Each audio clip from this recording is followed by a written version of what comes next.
podcast sponsored by Starbucks.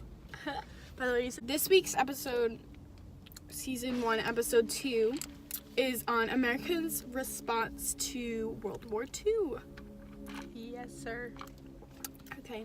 What you drinking, sis? I am drinking a passion fruit iced tea with lemonade sweetened because, and I got the reusable cup with the reusable straw because, you gotta save those sea turtles.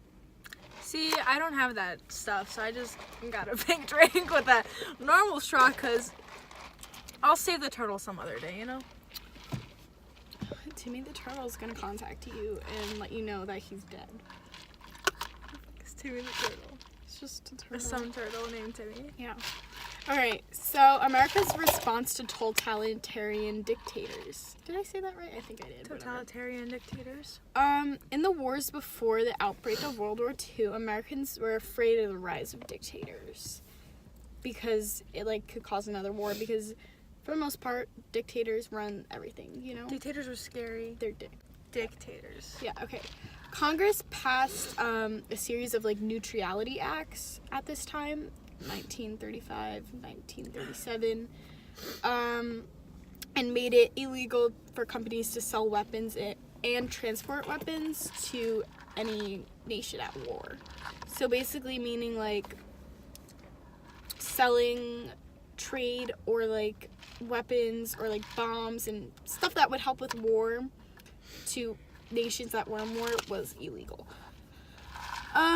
So Germany invaded Poland in September 1st, 1939 is Germany's invasion on Poland, and basically that's when the World War II began with Germany's invasion, but America didn't get involved until later on in the war.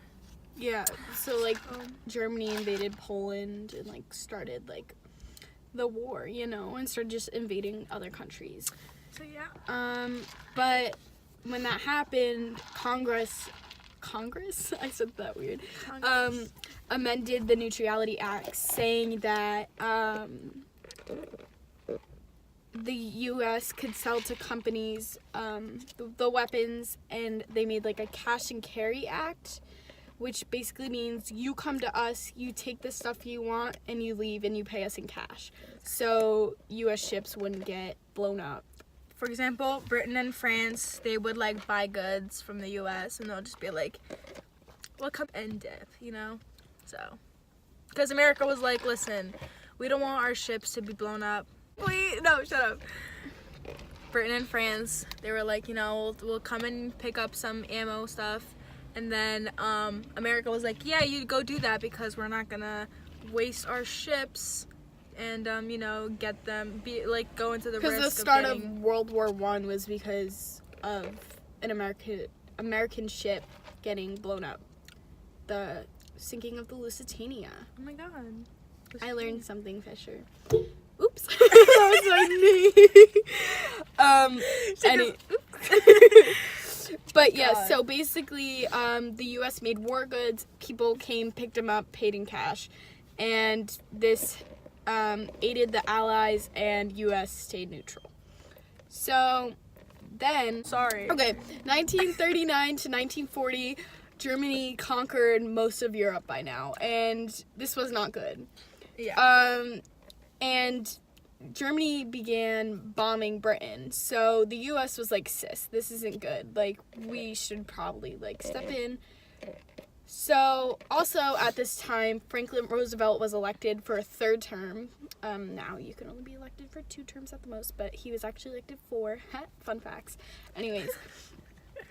So he's elected for a third term as president. Franklin D. Roosevelt prepared a possible... Sorry, I had a hair on my finger. Possible entry to war, calling the first peacetime draft. So the Lend-Lease Act basically replaced cash and carry, and it allowed Britain to borrow U.S. war materials. So basically ammo and all this other stuff. They were just yeah, we're gonna like use this from you real quick because you know America was allied with the United Kingdom. And the Lend-Lease Act also allowed Americans to send war supplies but like Americans delivered them, you know, on armed ships. So they were like, nah sis, like we're not getting blown up this time.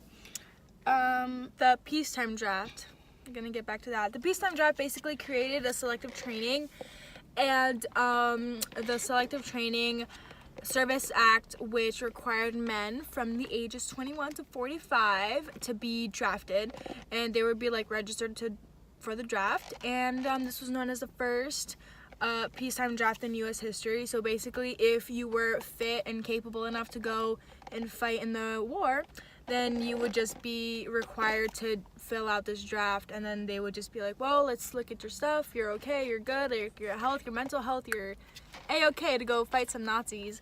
So that's basically what the peacetime draft was. And so if you had like a mental disability or like you were just disabled in any way, shape, or form, they were just like, you know what, it's better that you stay in America and like work in the factories to replace the men who worked in factories before. So yeah, that's life. Yeah, and also like with the Lend-Lease Act and just like the Neutrality Acts in general, they helped America get out of the Great Depression because they were making war supplies which provided people jobs and money. So by 1941, the U.S. was entangled with dangerous war because German submarines patrolled the Atlantic and Hitler invaded the Soviet Union. And then basically Japan attacked the Pacific Islands. So this eventually led to Japan planning a attack.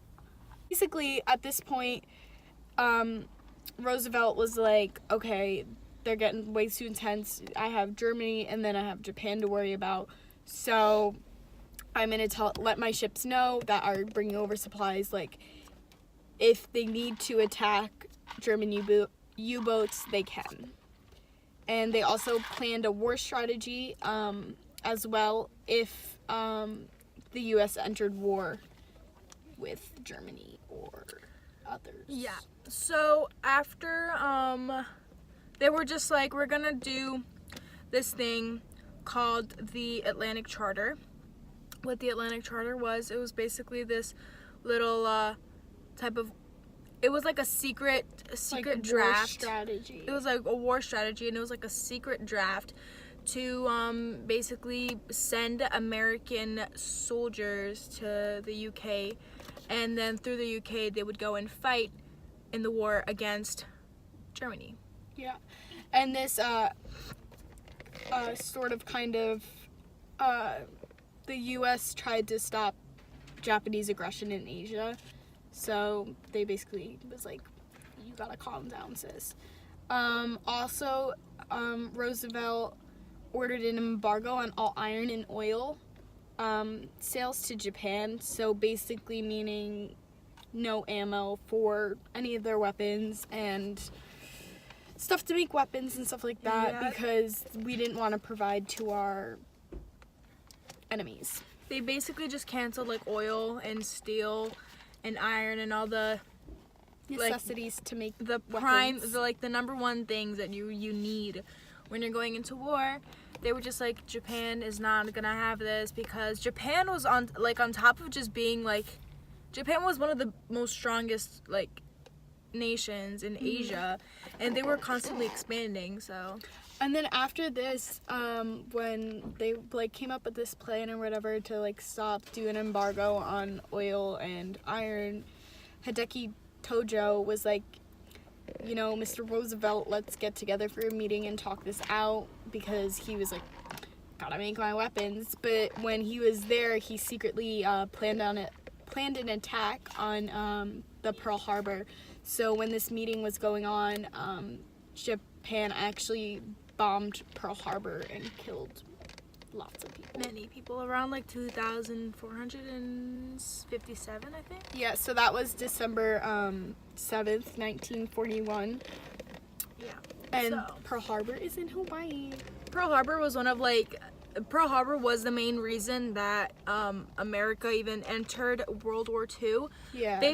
America just wanted to stay like neutral, but even though like they were showing signs of supporting the Allies, they were just like, they were showing signs that they were supporting the Allied powers, so, which is like Yeah. United Kingdom and all those other places, and they were just like sending like ammo to these people, but they're like, listen, we're still neutral. And then Japan bombed America, or Japan bombed Pearl Harbor. Yeah, in addition to Pearl Harbor, they also attacked naval bases at Guam and the Wake Islands. And then at this point, the Congress declared war on Japan, and U.S. at this point had to fight a two-front war because they had Germany on the Atlantic coast. Where the Atlantic? East Coast is Atlantic, right? Or no, is that Pacific?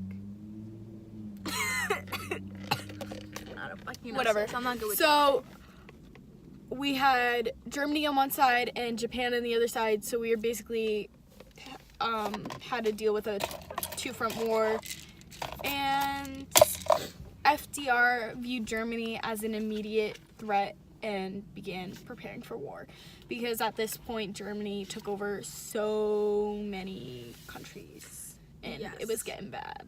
So on top of that, when America entered the war, basically men were drafted and they were, taken to the places where war was happening.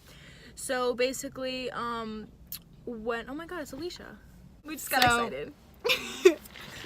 So basically, after America entered the war, men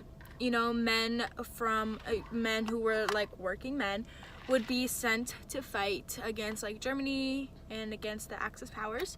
So basically, back at home on the home front, people were putting out propaganda posters, to like talk people into joining the war, talk people into showing a lot of patriotism, and just showing that you're like Part of it, part of it. Yeah, they were just like join the war, buy war bonds, and Yeah. save money, save your food. Save like money. people started planting victory gardens, and victory gardens would just be like A big farm.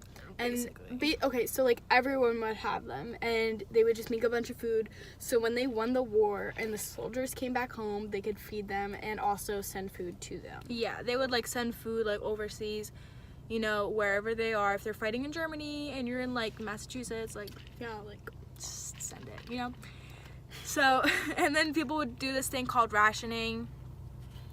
rationing is basically they would take their goods and they would eat the bare minimum, like, so they wouldn't like overeat like me, but they would just eat what they needed to eat or use what they needed to use, and then save the rest for the soldiers. So like instead of eating like one bag of chips, they ate like a half or like a quarter, and they gave the rest to the army.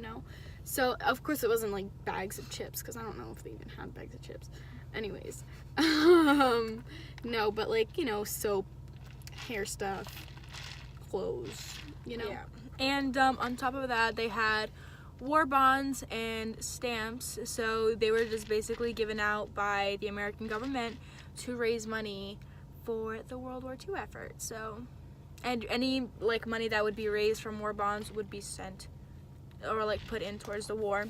Yeah. So that's something. And then the Office of War Administration, it just promoted patriotism, and it warned people about like foreign spies, and it like it was established by the government to like promote patriotism and to keep like Americans like united.